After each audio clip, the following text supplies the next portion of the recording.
취업을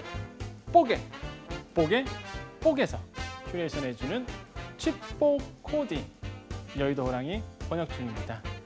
자, NH농협은행에 대해서 오늘은 우리가 기업 분석하고 그 다음에 면접도 알아보고 이렇게 할 건데요.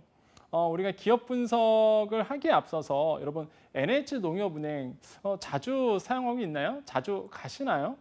여러분 많은 분들이 그 중앙회랑 아니면 단위농협을 너무 많이 헷갈려져갖고 오늘 이제 강의를 들으시면 그 차이점도 우리가 알 수 있다라고 말씀을 드리겠습니다. 자, 초록색입니다. 초록색. 농협 느낌 좀 나시나요? 자, 한번 가볼까요? 자, 기업 분석 들어갑니다. 2012년도 3월 2일에 설립이 됐고요. 그 다음에 매출액 한 12조, 그다음 당기순이익은 한 8,300원 정도, 그래서 반기순이익이겠죠. 반기순이익 한 8,300원 정도가 되어 있다. 평균 연봉은 한 5천에서 7천만 원 정도 되어 있다. 우리가 볼 수 있겠고 거의 비슷해요. 평균 연봉은 어디나. 근데 조금 농협이 기존 그 시중은행보다는 좀 낮게 돼 있죠. 그래서 하지만은 농협이잖아요. 농협이잖아요. 그래서 시중은행과 좀 비교하기 무리가 있죠. 아무튼 평균 연봉은 5천에서 7천만 원 정도 사이에 있고요. 자, 농협은행은 농협중앙회의 구 신용사업이 2012년도 3월 2일 물적 분할되면서 설립이 되었다라고 보시면 되겠고요. 총 841개의 어떤 지점, 출장소 297개, 해외 6개 사무소를 운영하고 있다. 그래서 순수 국내 자본 설립된 민족은행이다. 자, 기업 분석 네 번째.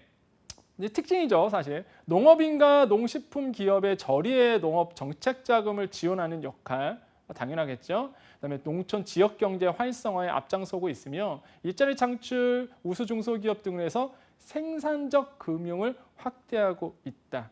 이 포인트랑 그다음에 금융 소비자의 등의 포용적 금융도 힘쓰고 있다.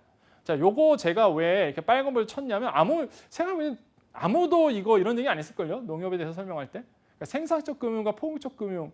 왜냐하면 모르시는 분들은 잘 모르거든요. 그러니까 농협 같은 경우에는 기본 취지가 농업인을 위해서 됐죠. 시초가 그랬죠. 그래서 생산적 금융 뭐예요? 농업인과 농어식품 기업에 어떤 대출을 해주고 그들의 기업을 이끌어주고 질적으로 기본적으로 금융산업을 이바지해 주는 것. 이런 것들이 이제 생산적 금융이라고 본다면 그러니까 포용적 금융 같은 경우에는 금융 소비자예요. 금융 소비자. 일반적인 이제 이게 지주회사로 바뀌면서 금융 소비자들에게 일반적인 시중은행처럼 금융업을 하는 생산적 금융 확대, 포용적 금융에도 힘쓰고 있다. 이러한 두 가지 측면은 꼭 이해하시면 되겠습니다. 자, 다섯 번째로 전국 지자체 금고 관리에 그렇죠. 농협이다 보니까 주요 기관들과의 다양한 공공금융 서비스를 제공하고 있다라는 사실. 자, 여섯 번째로 4차 산업혁명 들어왔죠. 4차 산업혁명 가운데서 농협도 바뀌고 있습니다. 오런뱅크, 스마트 고지서, 스마트 뱅킹, 그래서 다양한 디지털 플랫폼에 생산적으로 나타나고 있다. 디지털 플랫폼을 런칭을 했다라고 이해하시면 되겠습니다. 자, 일곱 번째 아시아 경제 금융 허브로 여덟 번째 7년 연속 사회공헌 1등 은행이다. 이런 거는 우리가 좀 알아주시면 되겠고요. 넘어갈게요. 자, 기업은행, 그다음에 전국 농협의 개통 조직 체제 이렇게 돼 있는데, 그러니까 이걸 이해를 하셔야 돼요. 농협은행을 이해하시려면 이게 농협 자체를 좀 이해하셔야 되겠죠. 자, 농업인이 있고요, 개인조합원이 있고 법인조합원이 있겠죠. 거기서 조합원 수로 따지면 지역 농협이 있고요, 지역 축협이 있고요, 품목 농협이 있고요, 쭉쭉쭉 나오는데 지역 농협이 있고요. 그다음에 보시면 중앙회가 있습니다.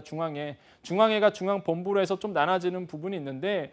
여러분께서 은행을 가실 때 이렇게 돌아다니시다가 NH농협은행 이러면은 중앙에 있는 은행이라고 보시면 되겠고 농협 뭐뭐뭐 지점, 농협 뭐뭐뭐 지점 이렇게 있으면 뭐야? 지역 농협은행이죠. 지역 농협이라고 보시면 되겠죠. 이렇게 좀 구분할 필요가 있겠다. 자, 기업 분석해서 조합원이 있고요. 그걸 정리해봤습니다. 제가 조합원이 있고 지역 농축협이 있고 농협 중앙에 이렇게 순서도 있다면.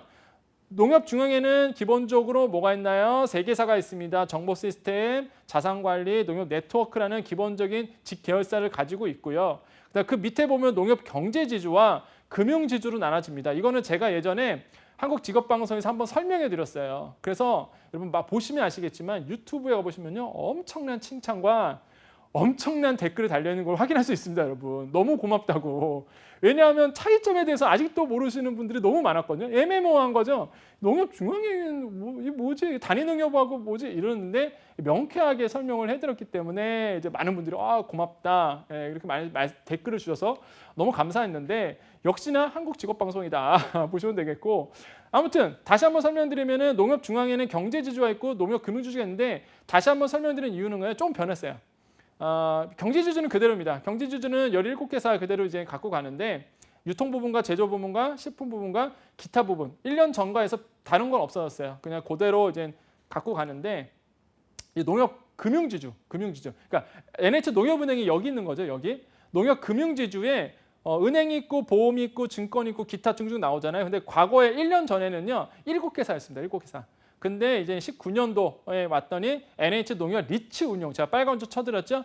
NH농협 리츠운용이 기타 계열사에 하나 더 들어왔다는 사실. 그래서 요 차이점만 아시면 돼요. 그냥 농협을 이해하시면, 요 표를 이해하시면 내가 지금 지원하는 회사가 농협중앙회 농협금융지주의 NH농협은행이구나라고 이해하시면 되겠죠. 자, 그렇게 이해하시고, 그 다음에 기업 분석에서 해외 네트워크가 있는데, 아까 말씀드렸죠.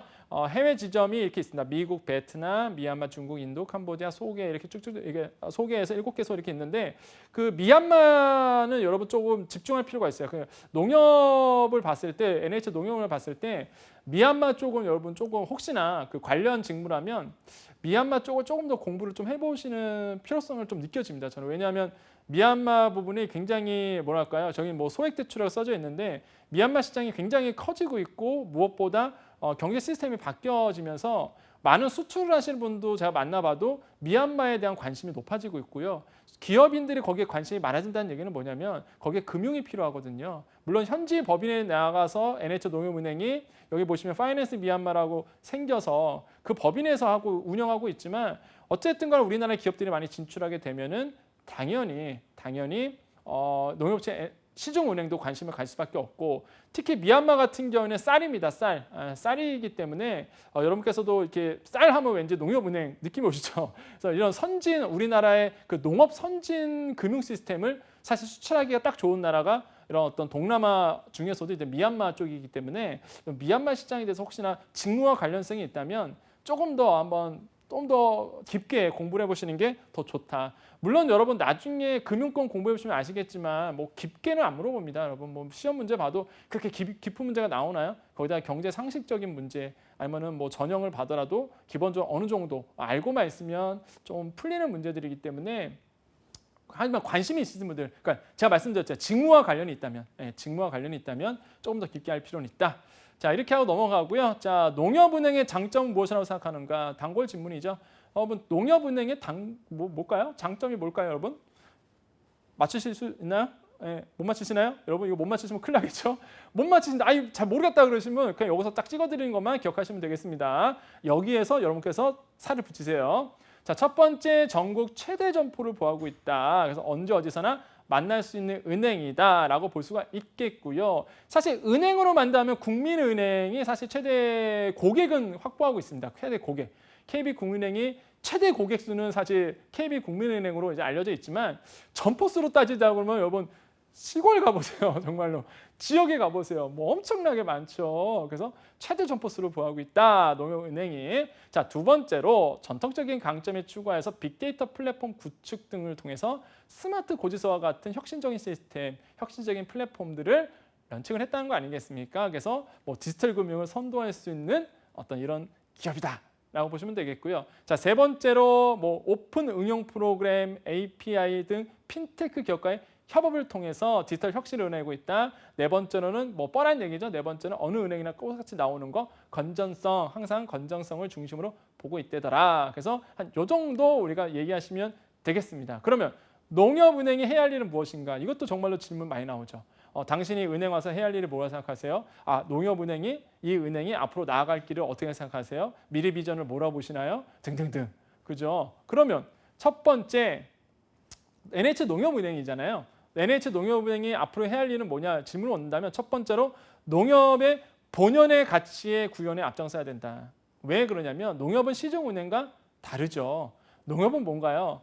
농업을 발전시키기 위해서 한마디로 농축협, 우리나라에 있는 생산 이런 것들을 기본적으로 발전시키기 위해서 나오는 금융회사인데 그거부터 시작했잖아요. 그러다 보니까 본연의 임무가 있습니다. 미래의 유명한 산업인 농업을 보호 육성하는 정책을 지원하는 것이 농협은행의 가장 중요한 임무라고 저는 생각을 합니다. 라고 답변할 수 있어야 되겠죠. 이게 농협의 DNA입니다. 농축산 산업에 대한 지원을 확대하고요. 특히 청년 창업 종합 플랫폼을 만들어 나가야 합니다. 왜 그러냐면 요즘에 청년 창업 종합 플랫폼이 뭐냐면 그러니까 한마디로 농업에 귀농하시는 분들이 많은데 결국 우리나라의 농업이라든지 축산산업이라든지 여러 가지 산업들이 기본적으로 발전하려면 젊은 청년들이 거기에 현장에 있어야 되거든요. 그러다 보니까 사실 정부도 고민이 많은데 그런 것을 지원할 수 있는 청년 창업 종합 플랫폼을 실질이 만들어 나가고 있고요. 이런 것을 적극적으로 해줘야 된다. 본연의 가치의 구현에 앞장서는 이런 게 바로 농협이 해야 할 일이다. 첫 번째로 말씀을 드리겠고요. 자, 두 번째로는 사업 기반을 확대해서 범농협 수익센터 역할을 해야 되겠죠. 그렇죠. 거기에만 머물면 안 돼요. 농협의 본연의 임무만 있기 때문에 거기에만 머무는 게 아니라 농협 지주 아닙니까? 그럼 뭐가 되겠어요? 당연히 그렇죠. 포트폴리오 확장하고요. 범농협 수익 역할을 해야 되겠죠. 그래서 농업, 농촌을 위한 수익 역할을 단단하기 위해서 최고의 수준의 리스크 관리한다든지 금리 인상에 대비해서 잠재보수를 털어낸다든지 아니면 이자 이익의 편중된 수익 구조를 재편하는 일, 너무 이자 수익만 바라보는 게 아니라 비이자 수익도 긴존적으로 계속 포트폴리오 갖춰주는 일, 이런 어떤 사업 기반을 좀 확장하는 일도 중요하다더라. 자, 세 번째는 신성장 동력을 창출해서 미래금융을 선도한다더라. 그래서 디지털 부문 1등 기업 캐치프라이즈를 가지고 있는데 이런 것을 이종 간의 결합으로 만들어 간다라고 말씀을 드립니다. 그래서 실제 농협은행이 굉장히 핀테크는 굉장히 어떤 느낌이냐면 제가 농협은행도 굉장히 핀테크를 잘하는구나라는 느낌을 많이 받거든요. 그러니까 시설 투자도 많이 하고 그래서 저는 어떤 그런 느낌을 받는데 아무튼 농협은행이 해야 할 일은 이렇게 여러 가지 1, 2, 3번의 어떤 포인트들이 있다라고 말씀을 드리겠고요. 제가 이제는 정말로 중요하게 보는 게 이제 분양가 상한제 공개 찬반 토론을 해보시오. 이거 나올 가능성이 굉장히 큽니다. 저는 제 개인적 생각입니다, 당연히. 근데 실제적으로 이런 비슷한 문제가 농협에 나왔었죠. 농협 면접에 이 비슷한 게 나왔었습니다, 과거에. 그렇기 때문에 제가 여기에 최근 트렌드를 덧목해서 최근의 부동산의 트렌드는 역시나 분양가 상한제거든요, 지금. 그래서 물론 분양가 상한제 됐죠, 됐는데 이거에 대해서 이제 공개 찬반 토론을 해보시라는 어떤 면접 질문에 나올 가능성이 전 크다고 봐요. 그래서 꼭 농협뿐만 아니라 아마 시중은행에서도 분명히 나올 거다. 그래서 분양가 상한제가 요즘에 핫하기 때문에 부동산 시장에서 근데 항상 제가 강조드리죠. 부동산과 은행은 뗄래야 뗄 수 없는 관계입니다. 그렇기 때문에 항상 은행의 면접 질문 항상 보면은요, 항상 부동산 질문 항상 꼭 들어오죠. 지금은 분양가 상한제겠죠. 그래서 본다면 일단 알아야 될 거 아닙니까? 분양가 상한제가 뭔지. 자, 첫 번째로 분양가 상한제란 분양 가격을 일정 수준 이하로 규제하는 겁니다. 이거는 그냥 정부에서 딱 막아버리는 거야. 야, 이거 이상 안 돼. 이거죠. 분양가 상한제를 하는 이유는 분양 가격을 안정시켜서 공급을 원활하게 하기 위해서다라고 보이는데 사실 시장 경제에서 그다음에 실물 경제에서 이게 꼭 그렇게 들어맞지는 않습니다. 그걸 제가 좀 이따 팩트로, 차트로 보여드릴 거예요. 세 번째로 분양가 상한제의 상한선은요, 건축비 플러스 택지비입니다. 건축비 아닌요, 기본 건축비가 있고요, 건축비 가산비라고 있죠. 기본 건축비는 정부가 정한 기본 건축비고요. 가산비는 이제 개별 아파트마다 동마다 개별적으로 들어가는 기본적인 추가된 비용이라고 볼 수 있겠는데 한마디로 분양가 상한제의 기준선은요, 건축비 플러스 택지비에서 합쳐서 만듭니다. 이 정도는 당연히 아실 거라 보고요. 기본 건축비는 6개월마다 조정이 되는 부분이 있고요. 이게 이제 분양가 상한제예요. 분양가 상한제인데 자, 분양가 상한제의 변천 과정을 아셔야 됩니다. 이거 알면은요, 여러분 우리나라 부동산이 어떻게 흘러왔는지 다 이해됩니다. 이 변천 과정을 알면 우리나라 부동산 시장이 이제 다 보여요. 한번 볼까요? 참고로 이 차트는 이제 제가 만든 거라서 여러분 언제든지 그냥 캡처 뜨셔서 공개하시고 주위 분들한테 돌려보셔도 됩니다.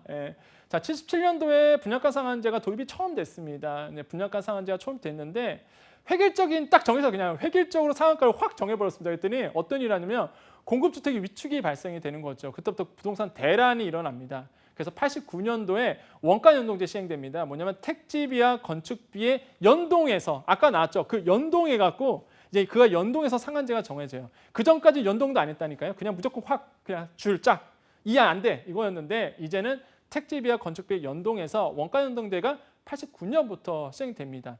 그러다가 97년도 뭐 왔죠 우리나라에? 그렇죠. IMF 왔잖아요. IMF 도래하다 보니까 막 그때부터 어떻게 되냐면 주택 시장이 막 침체되기 시작해요. 그 전에는 어떤 일이었냐면 상한제를 도입하니까 뭐가 돼요? 공급이 위축되잖아요. 공급이 위축되다 보니까 부동산 가격이 막 뜨기 시작하는 거예요. 막 특히 우리나라 부동산 시장이 언제 떴냐면 올림픽 때 많이 떴습니다. 그 올림픽 전후로 해갖고 88년도 아마 여러분 태어나기 전이죠. 저는 이미 태어난 상태였습니다. 근데 88년도쯤에 사실 우리나라에 이제는 부동산에 정말 광풍이 한번 불었었죠. 물론 저도 어릴 때였어요. 저도 어릴 때였지만 아무튼 여러분 태어나기 전이지만 아무튼 그 88년도에 한번 훅 불어서 근데 97년도에 이제 확 침체가 됩니다. 왜 그러냐면 아시겠지만 IMF 터지고 나서 모든 게 다 우리나라는 무너졌습니다. 그때 주택 시장이 침체가 되기 시작해서 99년도에 정부가 야 자율화 시켰어요. 이거를 자율화 풀어버렸습니다. 야 마음대로 해 이거죠. 국민주택기금 지원 아파트를 제외하고요. 그러니까 정부 정책자금을 하는 이런 아파트를 제외하고 전면 자율화가 되면서 분양가 상한제가 사실적으로 사라졌습니다. 그랬더니 어떤 일이 또 일어나냐면 분양가 상한제 폐지로 인해서 신규 분양주택의 분양 가격이 막 점차적으로 높아지는 거예요. 그랬더니 주변 아파트 가격도 상승이 됩니다. 그게 어떤 거냐면 분양가가 상한제가 사라졌잖아요. 왜냐하면 건설사에서 뭐 하냐 분양가를 높이겠죠. 근데 예를 들어서 이 새로운 아파트가 예를 들어서 푸는 아파트 단지가 기본 아파트 기존에 있던 아파트보다 훨씬 더 높은 거예요. 분양가가. 그럼 뭐가 되겠어요? 주변에 있는 아파트들이 야 얘네가 이렇게 높아. 그럼 주변 아파트 가격이 당연히 시세가 오르게 됩니다. 야 쟤네가 바로 옆 동인데 바로 옆 아파트인데 얘네는 시세가 이 정도인데 우리가 이 정도야? 아니지. 우리도 그래서 높아져요. 이게 점점 더. 그러니까 이런 어떤 부작용이 좀 일어나거든요. 그래서 뭐요? 주변 아파트 가격까지 상승시키는 부작용이 되면서 막 아파트 가격이 그 당시에 많이 바뀝니다. 아마 기억하신 분들 있을 거예요. 좀 나이가 있으신 분들은 엄청나게 뛰었어요. 정말로 우리나라의 그 아파트 가격이. 그러다가 안 되겠다 싶어서 이제 2005년도에 분양가 상한제가 이제 다시 부활합니다. 분양가 상한제가 이제 부활했는데 대한주택공사죠. 한국토지주택공사죠. 지금은 공공이 개발하는 토지인 공공택지에 지어지는 주택에 대해서만 적용이 됐다가 이게 뭐냐면은 민간택지에 언제부터 2007년도 9월부터 민간택지에 지어지는 데에서도 이 제도가 완벽하게 시행이 됩니다. 분양가가 뭐냐면 분양가 상한제가 부활이 됐는데 첫 번째는 공공택지 부분. 한마디로 공공택지에 대한 부분만 분양가 상한제가 적용이 됐었어요. 근데 그거 가지고 안 되는 거죠. 너무 뛰니까. 야, 안 되겠어. 민간 택지까지 다 적용해. 그때가 언제다? 2007년도 9월부터 전면적으로 시행하게 됩니다. 그때가 언제냐면 고 노무현 대통령 임기 말기였어요. 사실 그 당시가. 그래서 그 당시가 이제 갑자기 막 아파트 가격이 뛰면서 굉장히 사회적인 이슈가 좀 됐었거든요. 저는 이때가 기억이 나는 거죠. 왜냐하면 저도 이제 그 당시에는 2007년도 어른이었으니까 엄청나게 많이 뛰었었습니다. 그 당시에 그랬고요. 그다음에 공급이 이제 위축됩니다. 민간 택지까지 이제 시행이 됐죠. 그럼 당연히 공급이 안 돼요. 왜냐하면 상한제로 막아놓으니까 재건축 안 들어갑니다. 당연히 재건축 안 들어가죠. 재건축이 안 들어가다 보니까 공급이 위축이 되기 시작해요. 그러다 보니까 아파트 가격이 어떻게 되냐? 아파트 품질이 이제 저하되는 부작용이 계속적으로 일어나게 되는 거죠. 근데 공급이 안 되다 보니까 뭐가 돼요? 당연히 또 아파트 가격이 또 뜹니다. 이게 정말 아이러니해요. 부동산은 2014년에 그래서 뛰다 보니까 요건을요 강하게 시작해요. 적용 요건을 강하게 시작했습니다. 그러니까 적용 요건을 강화했다는 그 의미는 뭐냐면 분양가 상한제를 적용하는 요건을 강화했다는 얘기예요. 그러다 보니까 당연히 사실상 무마되는 거죠. 사실상 상한제에 걸리지가 않게 됩니다.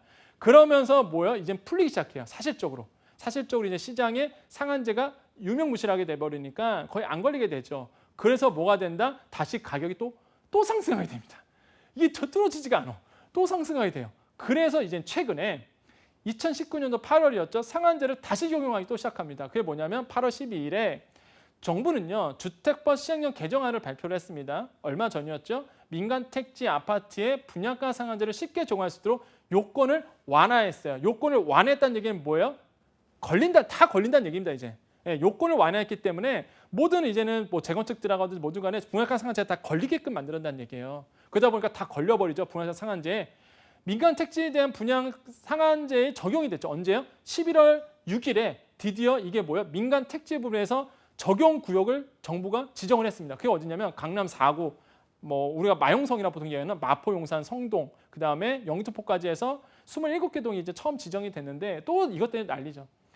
이것 때문에 좀 이슈가 막 불어일으키고 있습니다. 왜냐하면 민간 택지에 대해서 분양가 상한제 확 적용시켜버렸더니 이제는 공급이 안 되기 시작하죠. 그 다음에 뭐 어떤 이슈가 있냐면 이거 볼게요. 위헌 논란이 불기 시작합니다. 왜? 야, 사유재산인데 이거 이제 얘기하셔야 돼요. 제가 말씀드린 게 찬반이냐 찬성이냐 반대냐 했을 때 이런 팩트 가지고 이제 여러분 논리를 진행하셔야 되거든요. 그 항상 토론 면접 때 가장 아쉬운 게 뭐냐면 이런 거예요. 논리 없이 얘기하는 애들. 얘들이라 그러면 좀 그런가요? 논리 없이 이야기하는 친구들. 그러니까 자기 주장을 하는데 근거가 없어요. 팩트가 없고 그건 자기 주장일 뿐이죠. 그래서 항상 이러한 어떤 팩트를 가지고 이야기하셔야 되는데 위헌 논란이 왜 일어날 수밖에 없냐면 기본적으로 분양가 상한제가 지정이 돼버리면 어떤 일을 하느냐, 재건축이 안 들어갑니다. 재건축을 밀려야 되고요. 항상 그렇게 되면 뭐가 되나요? 내 자산에 어떤 문제가 생겨요. 내 사유재산인데 사유재산에 대한 정부가 뭔데 왜 내 사유재산을 침해해? 이거는 기본권의 문제가 되는 거 아니야? 라고 재산권과 평등권 침해라는 불만을 가질 수밖에 없습니다. 그래서 분양가 상한제가 이러한 어떤 위헌 논란도 가지고 있다. 하지만 정부 입장에서는 이걸 안 하면 부동산이 계속적으로 거품이 끼기 때문에 할 수밖에 없는 상황이 현재 이제 도래했다라고 보시면 되겠죠. 그래서 이런 어떤 산반의 논란들이 분명히 있어 왔다. 두 번째로는요. 상한제가 오히려 아파트 공급 가격과 집값을 상승한다는 지적이 있습니다. 이게 뭐냐면 분양가 상한제를 딱 정하잖아요. 그럼 어떻게 되겠어요? 당연히 그렇죠. 공급이 줄어드니까 오히려 아파트의 가격을 이끕니다. 특히 신축 아파트 기준으로 해갖고 아파트 가격을 끌어올리는 부작용들이 일어날 수밖에 없다라고 보고요. 시장에서는 이런 얘기하죠. 똘똘한 채. 근데 똘똘한 채 얘기 면접 가서 얘기하시면 안 됩니다. 그런 용어 쓰시면 안 돼요. 아무튼 똘똘한 채라고 우리가 보통 얘기하는데 이런 그러니까 갓 분양한 아파트, 그러니까 신규 주택들 중심으로 해서 아파트 가격이 굉장히 뜨는 그런 게 일어나고 있습니다. 그래서 이러한 부분들이 실제적으로 좀 이슈들이 있어요. 그래서 오히려 이런 분양가 상한제가 오히려 공급을 위축시켜서 오히려 아파트 가격을 더 높게 할 가능성은 매우 크다. 그래서 이게 과연 맞냐 틀리냐 이미 적용은 됐습니다. 이미 적용은 됐는데 이거를 또 확대할 것이냐 아니면 이대로 갈 것이냐가 또 초미의 관심사거든요. 그래서 만약에 여러분께서 꼭 NH농협은행뿐만 아니라 제가 장담하건대 다른 시중은행은 분양가 상한제 얘기 안 나올 수가 없어요. 이거는. 그래서 분양가 상한제 이슈가 나온다면 제가 말씀드렸던 이러한 흐름들 분양가가 실제적으로 우리나라에서 어떻게 흘러왔고 어떤 정부에서 이걸 풀었고 아파트 가격이 언제 뛰었고 이런 걸 만약에 이 플로우만 여러분 이해할 수만 있다면 여러분 부동산 시장 정말로 잘 이해하는 겁니다. 그다음에 그렇게 된다면 당연히 대출도 이해할 수 있는 거예요. 부동산 담보대출도 당연히 자연스럽게 이해가 되는 겁니다. 암기에서는 도저히 이게 이해가 안 돼요. 여러분 금융은요 경제는요 그냥 암기한다고 해서 되는 게 아니잖아요. 여러분 공부하신 분들은 이해하시죠? 알아야 되거든요. 히스토리를 알아야 되고 어떻게 흘러왔는지를 알아야 되고 경제가 어떻게 거시적으로 흘러가고 있는지를 이게 다 맞물려 있다고 제가 강조드리잖아요. 경제는. 그렇기 때문에 하나만 알아서는 실제로 암기에서는 도저히 알 수가 없다. 그래서 이러한 어떤 다양한 이슈들도 이해하신다면 지금 정부가 왜 이렇게 하고 있고 왜 지금 논란이 되고 있고 왜 은행권에서는 이렇게 민감하게 반응하고 있는지도 이해가 되시는 거죠. 그래서 이렇게 분양가 상한제의 찬반에 대해서 여러분께서 이야기하실 수 있어야 되겠다라고 말씀을 드리겠고요. 자, 두 번째 질문. 베이붐 세대를 정의하고요. 이들의 퇴직 시장을 잡는 방법. 실제 이거 기출문제에 나왔었던 거죠. 그러니까 NH농협은행에서 베이붐 세대. 그래서 베이붐 세대를 정의해 보면은 6.25 전쟁 끝난 이후의 세대죠. 55년부터 63년 사이에 출생한 사람들 우리가 베이비 붐 세대라고 보통 얘기하고요. 이 세대들 같은 경우에는 고도 경제 성장했고요. 외환위기도 겪었고요. 글로벌 금융위기도 경험을 했습니다. 하지만 세대가의 어떤 벽차가 생겨요. 지금의 세대는 어떤 세대냐면 베이비 붐 세대가 다음에 X세대고요. 그다음에 밀레니얼 세대고 Z세대인데 베이비 붐 세대가 낳은 그 세대가 밀레니얼 세대들입니다. 베이비 붐 세대가 이제 자식을 낳는데 걔네들이 이제 바로 밀레니얼 세대고 X세대 그 다음 세대가 낳은 세대가 바로 Z세대죠. 화살표로 제가 연결해 드렸습니다. 근데 베이비 붐 세대와 지금 밀레니얼 세대가 격차 때문에 사실 계층 간의 이제 불화라고 보통 우리가 얘기하죠. 세대가의 어떤 불화가 일어나고 있는데 바로 베이비 붐 세대와 밀레니얼 세대의 어떤 불화가 좀 일어나고 있죠. 왜 그러죠? 베이비 세대는 기본적으로 고도 경제를 누렸던 세대거든요. 그러다 보니까 밀레니얼 세대는 그거를 사실 누리지 못했고 지금의 뭐 취업 시장이라든지 노동 시장에서 밀려나는 굉장히 힘들잖아요. 지금 취업 시장이 여러분 다 공감하시죠? 그러다 보니까 세대 간의 어떤 격차가 일어날 수밖에 없는, 세대 간의 불화가 일어날 수밖에 없는 좀 그런 문화적 현상들도, 경제적 현상들도 일어나고 있다더라. 일단 어쨌든 간에 이런 세대 간의 변화들은 여러분 알고 있어야 됩니다. 베이비 세대, 우리가 어떻게 흘러왔냐면 베이비 세대, X세대, 밀레니얼 세대, Z세대인데, G세대인데 이게 왜 중요하냐? 제가 강조드리죠. 결국에는 여러분 영업입니다. 영업 쪽으로 가신다면 기본적으로 이 세대에 대해 문화적 차이, 생각하는 차이, 생각하는 바, 이분들의 문화적 현상, 하위 문화들 이런 거 다 이해하고 있어야지만 사실 이분들에게 상품 제시할 수 있고요. 이분들에게 적절한 상품을 또한 어떻게 영업할 수 있는 거거든요. 그렇기 때문에 이런 세대들을 이해하고 있어야 된다. 농협은행이 그래서 면접 준비를 왜 나왔냐면 은퇴 시장이 커지기 때문에 이 은퇴 시장의 주요한 베이비 세대들을 어떻게 확보할 수 있냐를 물어봤었던 거예요. 그 당시에. 그래서 대응 방안, 현재의 대응 방안 말씀드릴게요. 지금의 만약에 똑같은 아니면 비슷한 질문이 온다면 이렇게 답변하십니다. 웨alth management죠. 그러니까 뭐냐 자산 관리 부분에 대해서 포인트를 주시면 돼요. 뭐냐면 자산 관리 시장 여기 나오죠. 자산 관리 시장의 빠른 성장 속도에 맞춰서 자산 관리 전문성을 강화하고 차별화된 서비스 비즈니스 모델을 만들어야 된다. 그래서 여러분께서 만약에 비슷한 질문이 온다면 사실 PB센터가 약한 게 농협은행입니다. 그래서 다른 시중은행보다 사실 농협은행이 원래 태어난 DNA가 좀 다르기 때문에 그렇기 때문에 이제는 농협은행이 이런 자산관리 부분에서도 관심을 많이 가져서 일본적으로 집중적으로 투자 이런 쪽으로 이번 접근하셔야 되겠다. 왜? 은퇴 시장이기 때문에 그렇습니다. 은퇴 시장이기 때문에 그래서 자산관리 부분에서도 어느 정도의 관리를 두셔야 되겠다. 집중하셔야 되겠다. 그래서 요거를 읽어보시면서 말씀해 주시면 되겠습니다. 그리고 실제 농협은행이 하고 있어요. 뭐냐면 컨설팅 인력 15명을 보강하고 9년 전에 폐지한 웨스메저 최고 전문가 과정. 이게 뭐냐면 좀 말이 길어졌는데 그러니까 자산 관리할 수 있는 전문 인력을 양성하겠다는 얘기입니다. 실제 농협은행이 지금 하고 있거든요.